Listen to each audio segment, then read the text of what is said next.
ito na makaganda ang ating para kasi talagang sinuna paksiw. Para sa paksiw natin, ang unang gawin is ilagay natin sa tapos na ang paglinis ng isda, ilagay natin sa ating mahiwagang kaldero, charing. Ayan, eto na siya.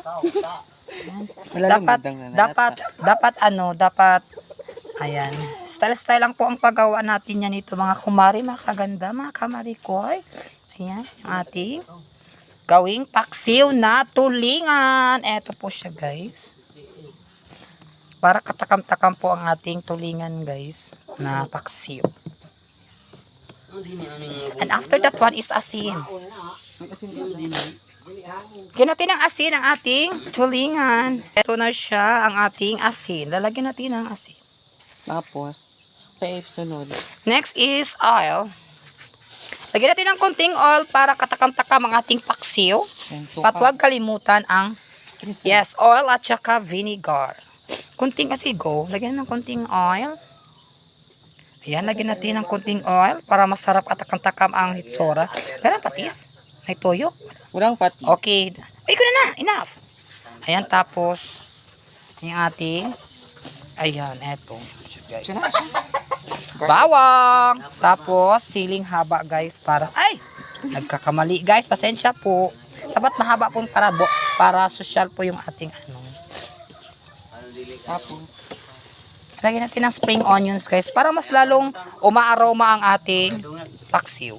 bag, ganda na, budget. Ayan. Budget muna tayo ngayon guys kasi malang bilihin. Salamat sa sponsor. At next is ayun na, batay anak. oh ayun na, pang tinola yan. Eto.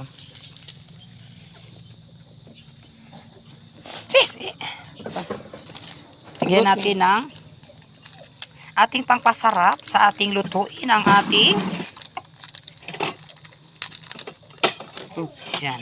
Okay, lagyan na natin na tak tak tak. Ayan, tak tak tak po natin guys. Tak tak tak para sa ating mother. Kayo nagwald si mother guys. Ayan. Si mother guys, parang ayaw niyang mag-init ng kumukulo na yung kape guys. Ayan. Eto na siya guys. Then, ang kulang na natin is vinegar and soy sauce or the patis. Pag walang soy sauce guys, pwede na lang po, vinegar na lang po. Ayan. O, pwede din lagyan ng kunting tubig para daming sabaw. Para pwede tayong mataste natin ang yummylicious ng ating paksiw na tulingan. Ayan. Isang basong tubig na lang. Okay na yan guys. May langaw. Ayan. Huwag nyo na po lagyan ng langaw ang inyong tulingan para iwanan. Ayan. That will be all mga kamari. Thank you for watching kamari ko sa ating tulingan na paksiw for today's video. Thank you for watching and bye-bye. Follow for more.